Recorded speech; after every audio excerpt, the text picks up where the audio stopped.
Hello and welcome to this week's episode of the Veg Grower Podcast. My name's Richard and I want to encourage and inspire you to grow more of your own food in whatever space you have available. And I do this by sharing exactly what's been going on in my own allotment, my own kitchen garden here in Littlehampton on the south coast of the UK. I've been growing my own food for over 30 years, but I still learn something new every single day. Now, coming up this week, I've been down the allotment where I've been preparing my potato beds. Back home in the kitchen garden, I'm in the potting shed where I'm sowing our seed of the month, celery, and finally, back here in the potting shed, I'm going to be talking about our book of the month. So that's all coming up. Let's get into it.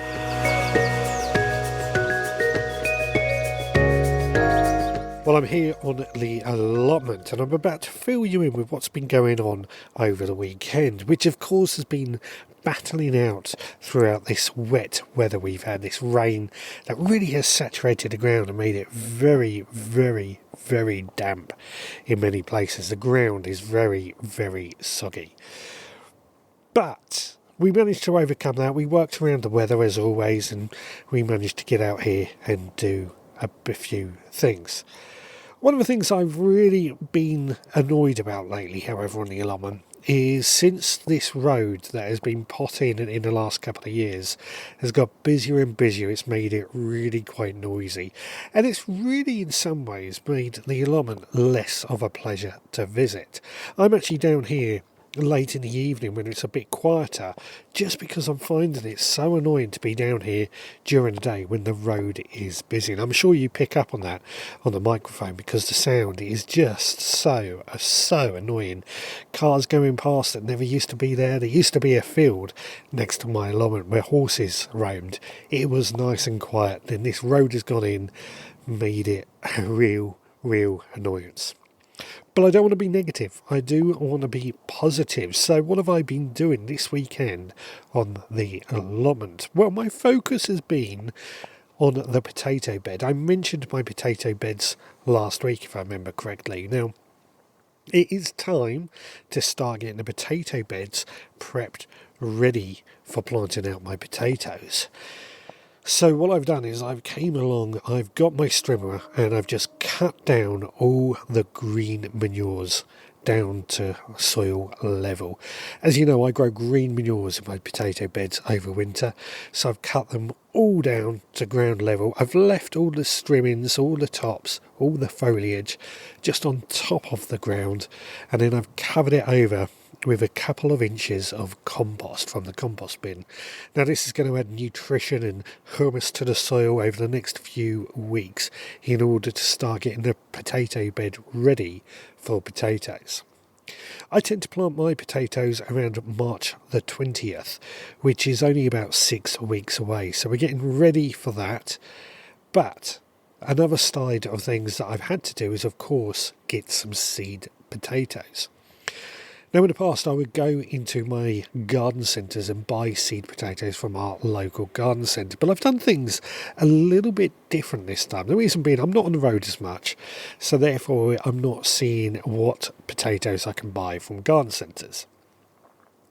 But two, I always felt that I needed to get the seed potatoes as soon as they arrive in garden centres to ensure I can get the seed potatoes that I want. What I've done this year is I've gone to a website called simplyseed.co.uk and ordered a collection of seed potatoes from there that are going to be delivered to me at the end of February. I've ordered 8 varieties of potatoes and they're going to arrive at the end of February. Now this means I haven't got to worry about trying to find somewhere to store these seed potatoes, somewhere cool, dry, with plenty of light, so that if they do start to shoot, and it's not an if, they will start to shoot, they are not going to grow some painful shoots and they're going to stay short and stubby. Now this is called chitting, and it is something that we would often do with seed potatoes. There's a lot of debate whether it's worth doing or not. I've always in the past have put my potatoes out to chit because I want to control those chits. So what I mean by that, if I kept them indoors in the dark, those shoots would be long, spindly and weak. Whereas if we put it somewhere cool, somewhere with plenty of light, those shoots are short and stubby and strong, which is what we really want. So I've always tried to control it, but what I'm doing this year is having them arrive a little bit later than usual so that the chits are less needed.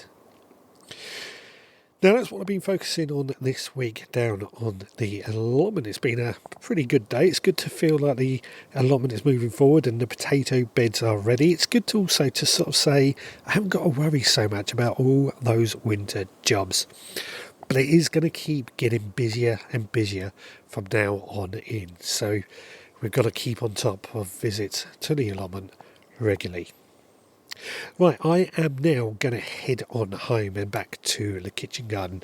I'll meet you back in the potting shed where we're going to have our seed of the month. In the meantime, let's find out what's been going on in the Supporters Club this week. Well, it's the point of the podcast where I ask you to do me a favour. If you are enjoying this podcast, then please leave a rate and review on your podcast provider. It's free for you to do. It only takes you a few seconds, but it means the world to us. It helps us get found by more people who might also be wanting to learn more about how to grow their own food. But added to that, if you are enjoying this podcast, you want to help support us, then please consider becoming a member of the Veg Grower Podcast Supporters Club. For just £5 a month, you help keep this podcast running, help keep the wheels turning, the cogs in motion. For £5 a month, you get access to extra behind-the-scenes podcasts that give you more of an idea what's going on here at the Veg Grower Podcast HQ. And once a month, you will receive through your letterbox our monthly seed pack. And that seed pack contains a collection of seeds that I have carefully chosen to be sown in that very month. You also get a copy of our mini newspaper, and that mini newspaper contains a few instructions on how to grow the enclosed seeds, but it's also a bit of a tool. It gives you the chance to come up with a few tasks you want to do, seeds that you can sow in a checklist and things like that. And all that is just £5 a month.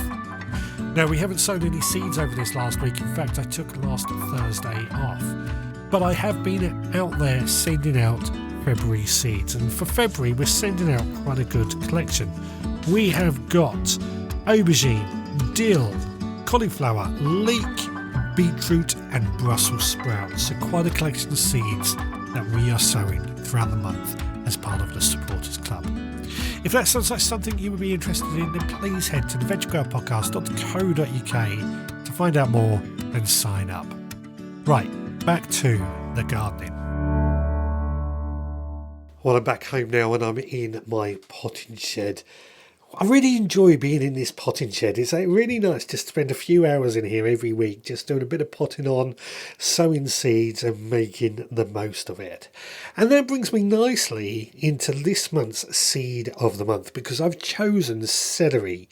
This is a crop that gets a bit of a bad reputation. You hear people say it's often a difficult, fussy, just not worth the effort. I think that's a bit unfair, to be honest. Celery isn't difficult, it's just very slow and very honest about what it needs. Now, if you've only ever had supermarket celery, homegrown will be a real eye-opener for you.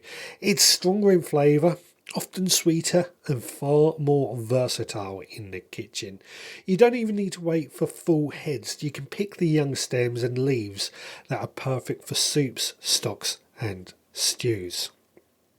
Now, I am sowing my celery today because celery needs a long growing season. This means we need to start them nice and early, which is why I'm starting them now. And what I've done is I've filled up a seed tray with seed sowing compost. Now, I use seed compost for most of my seeds, but I also like to mix in some perlite and a few other bits and pieces just to help them along as we go. Now, I bring this up because perlite is something I ran out of this week. So I went on to Amazon and I ordered 100 litres of perlite, which cost me £25.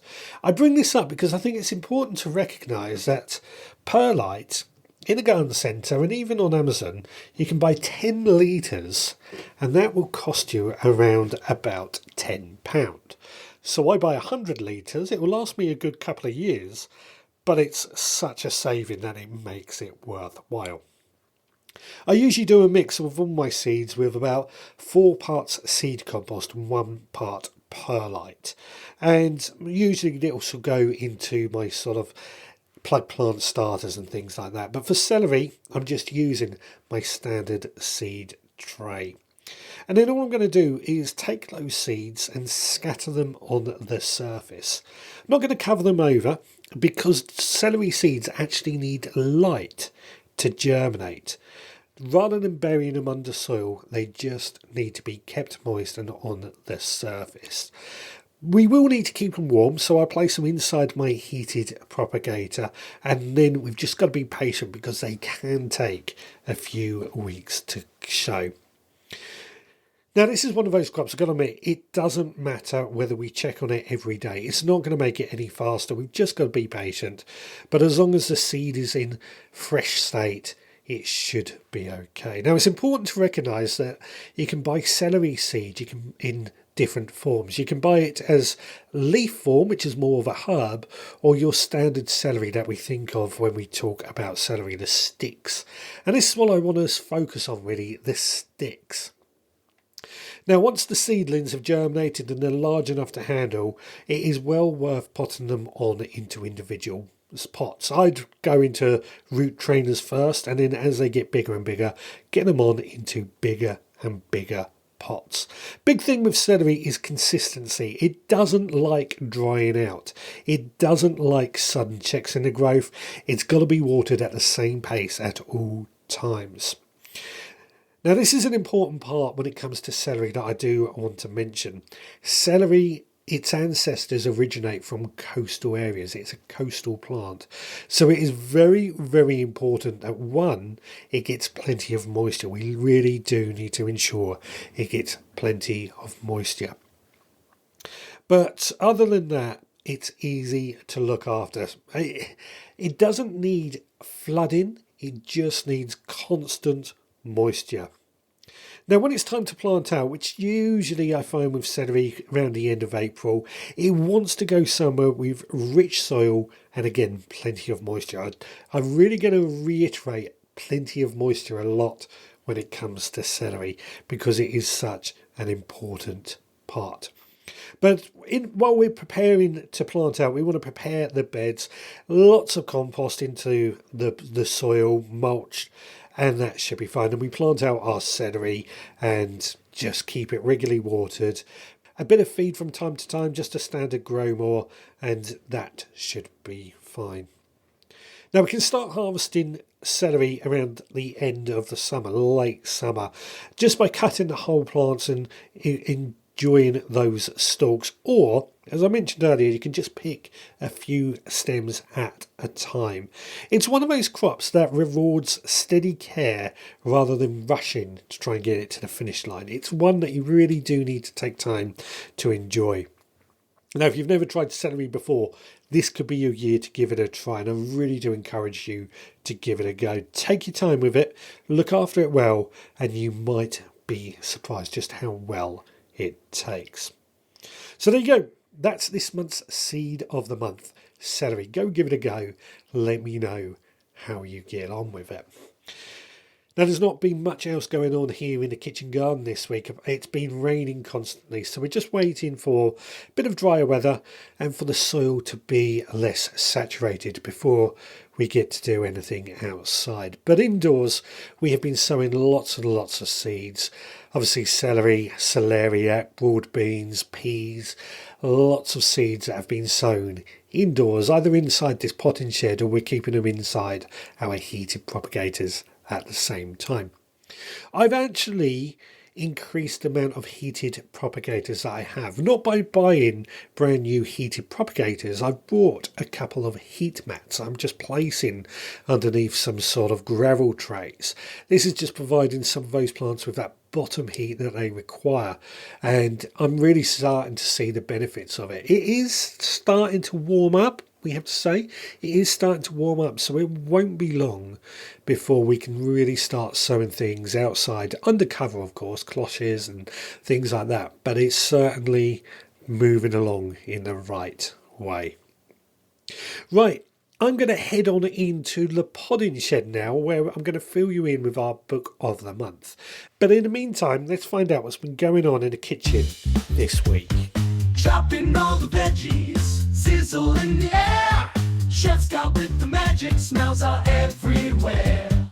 Water starts to boil, onions hit the pan.